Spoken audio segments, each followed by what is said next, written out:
Bismillahirrahmanirrahim. Assalamualaikum warahmatullahi wabarakatuh. Alhamdulillahirabbil alamin, wassalatu wassalamu ala asyrofil anbiya'i wal mursalin, sayyidina wa maulana Muhammadin wa ala alihi wa sahbihi ajmain. Syukur alhamdulillah kita masih dipertemukan kembali di channel Hamasah Filah ini. Semoga perjumpaan kita ini akan dicatat sebagai amal ibadah dan diberkahi Allah Subhanahu wa ta'ala. Sholawat dan salam selalu dan tetap tercurahkan kepada junjungan kita Nabi besar Muhammad sallallahu alaihi wasallam. Allahumma sholli ala sayyidina Muhammad wa ala ali sayyidina Muhammad. Doa saya kepada sahabat semua yang sedang menonton video ini, semoga Allah Subhanahu wa ta'ala selalu memberikan kesehatan lahir maupun batin, dilapangkan rezekinya dan dimudahkan dalam segala urusan. Amin ya rabbal alamin. Sahabat beriman yang dirahmati Allah, seringkali kita sendiri atau kita melihat orang lain melakukan gerakan dalam sholat seperti menggaruk-garuk kepala atau merapikan baju. Gerakan tersebut bukanlah gerakan dalam sholat dan bukan termasuk darurat. Namun apakah banyak bergerak seperti itu membatalkan sholat? Pertanyaan lain yang mungkin sering muncul adalah, adakah jumlah gerakan yang membuat sholat seseorang menjadi batal? Hukum bergerak di luar gerakan sholat adalah terlarang, kecuali jika ada hajat atau kebutuhan. Namun perlu dipahami bahwa gerakan dalam sholat atau di luar gerakan sholat itu ada 5 macam. Gerakan itu meliputi gerakan yang diwajibkan, gerakan yang diharamkan, gerakan yang dimakruhkan, gerakan yang disunahkan, dan gerakan yang hukumnya mubah atau boleh.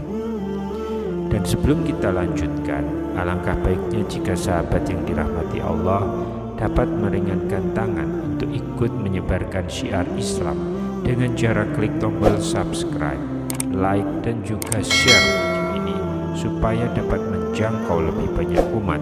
Amin ya rabbal alamin. Gerakan yang pertama adalah gerakan yang diwajibkan. Gerakan yang diwajibkan misalnya ketika seseorang sedang sholat memperhatikan ada najis di penutup kepalanya, maka ia bergerak untuk memindahkannya dan melepasnya. Hal ini sebagaimana pernah terjadi pada Rasulullah ketika itu datang malaikat Jibril, sedangkan Rasulullah sedang melaksanakan sholat berjamaah dengan yang lainnya. Malaikat Jibril lalu memberitahukan bahwa di sandal beliau ada najis. Lantas Rasulullah mencopotnya dan beliau terus melanjutkan sholatnya. Contoh lainnya adalah ketika posisi seseorang salah menghadap kiblat, lalu ada yang mengingatkan, maka ia harus berpaling atau memutar badannya ke arah kiblat. Gerakan ini termasuk ke dalam gerakan wajib. Yang kedua, gerakan yang diharamkan. Gerakan ini memenuhi 3 syarat, yaitu gerakannya berturut-turut dan dilakukan bukan dalam keadaan darurat. Gerakan semacam ini adalah gerakan yang membatalkan sholat karena tidak boleh dilakukan saat itu. Perbuatan semacam ini termasuk mempermainkan. Yang ketiga, gerakan yang disunahkan. Gerakan yang disunahkan adalah gerakan untuk melakukan perbuatan yang hukumnya sunnah dalam sholat. Misalnya seseorang ketika sholat bergerak untuk meluruskan shaf, atau ia melihat ada tempat yang kosong di depannya, lalu ia bergerak maju ke depan untuk mengisi kekosongan. Gerakan ini termasuk sunnah dalam sholat karena dalam rangka menyempurnakan sholat. Ibnu Abbas pernah sholat bersama Rasulullah. Ibnu Abbas selalu berdiri di sebelah kiri Rasulullah, yang kemudian menarik kepala Ibnu Abbas di belakangnya dan menjadikannya di sebelah kanan beliau. Yang keempat, gerakan yang mubah atau boleh. Gerakan ini sedikit, namun dikarenakan ada hajat atau butuh, dan ada juga gerakan yang banyak karena darurat. Rasulullah ketika sholat menggendong Umamah binti Abdul Aziz, cucu beliau. Ketika itu Rasulullah berdiri sambil menggendong cucunya, dan ketika sujud beliau meletakkannya. Yang kelima, gerakan yang dimakruhkan. Hukum asal gerakan di luar gerakan sholat adalah dimakruhkan dan dapat mengurangi kesempurnaan sholat. Misalnya ia melihat-lihat jam, menggaruk-garuk kepalanya, memegang hidungnya, menyentuh jenggotnya, hukumnya makruh.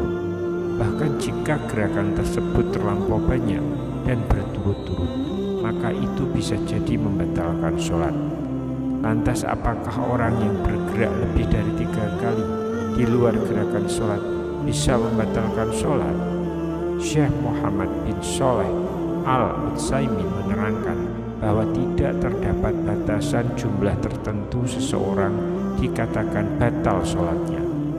Para ulama mengatakan gerakan yang banyak dan berturut-turut ini membatalkan sholat tanpa ada batasan jumlah tertentu. Adapun pembatasan dari sebagian ulama dengan 3 gerakan lalu langsung divonis batal sholatnya, maka ini butuh dalil.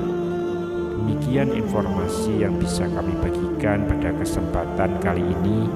Semoga video ini bisa memberikan manfaat kepada semua pemirsa. Wallahu a'lam bishawab. Wassalamualaikum warahmatullahi wabarakatuh.